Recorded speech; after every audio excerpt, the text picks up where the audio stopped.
பொங்கல் குழம்பு செய்ய தேவையான காய்கறிகள்: கத்திரிக்காய், கேரட்டு, பீன்ஸு, வாழைக்காய், பரங்கிக்காய், அவரைக்காய், பச்சை மொச்சை, சக்கரவள்ளி கிழங்கு, உருளைக்கிழங்கு. நம்ம வேணும்னா 9 காய்கறிகள், 11 காய்கறிகள், 17 காய்கறிகள், 21 காய்கறிகள் எது வேணுனாலும் சேர்த்துக்கலாம். இதுதான்.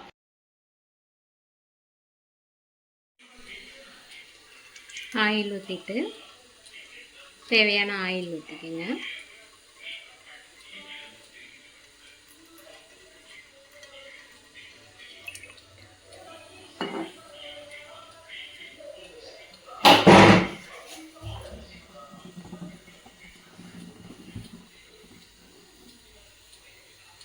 கடுகு,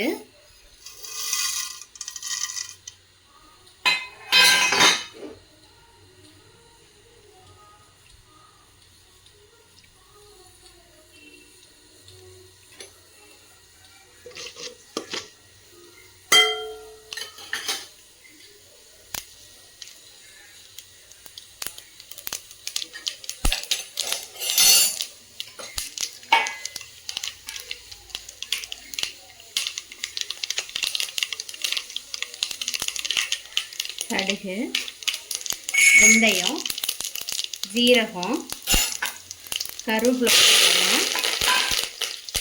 அதுக்கப்புறம் சின்ன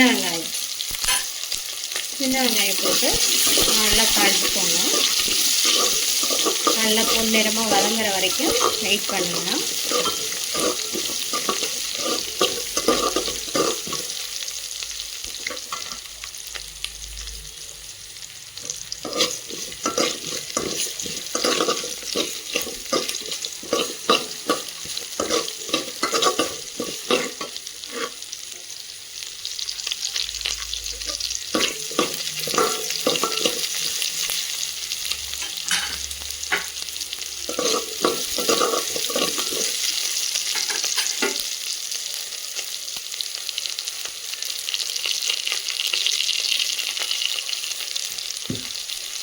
நம்ம கட் பண்ணி வச்சுக்கிட்ட காய்கறிகளை கொஞ்சம் கொஞ்சமாக சேர்த்துக்கோங்க.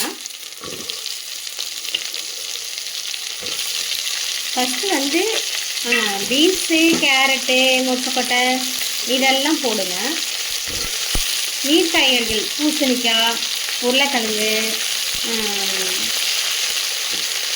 வாழைக்காய் இதெல்லாம் இந்த காய்கறிகள் கொஞ்சம் வெந்ததுக்கப்புறமா போட்டுக்கணும்.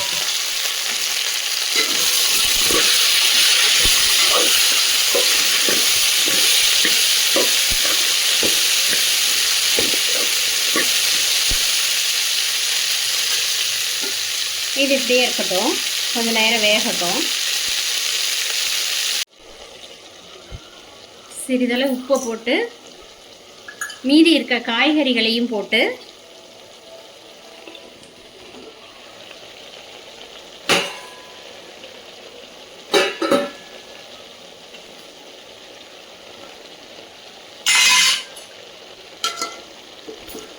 கிளறி விட்டு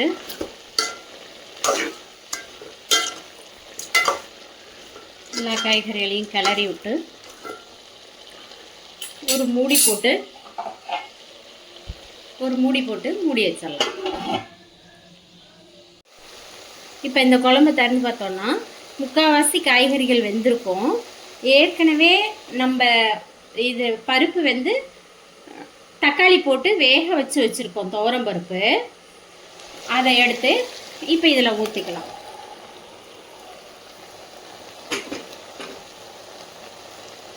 தேவையான அளவுக்கு இப்போ கிளறிட்டு இதுக்கு தேவையான அளவுக்கு சாம்பார்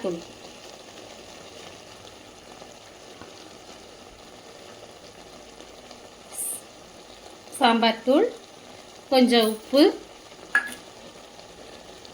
அதுக்கப்புறம் புளி கரைச்சி வச்சுருக்கோம்ல ஆல்ரெடி, அந்த புளி தண்ணி,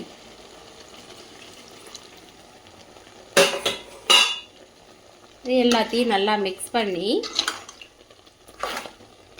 இந்த குழம்புக்கு கொஞ்சம் கெட்டியாகவே தான் இருக்கணும்.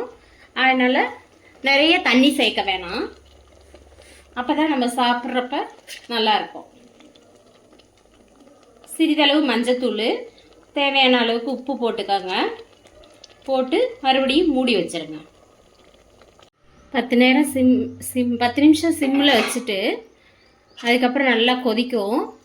கொதித்ததில் அவ்வளோதான், இந்த குழம்ப கிண்டி விட்டுட்டு மல்லித்தலையை போட்டு அவ்வளோதான், மல்லித்தலை போட்டு கிளறிட்டு இறக்கி வச்சுருங்க. இதுதான் கிராமத்து பொங்கல் குழம்பு. சூடான சுவையான கிராமத்து பொங்கல் கலவை குழம்பு.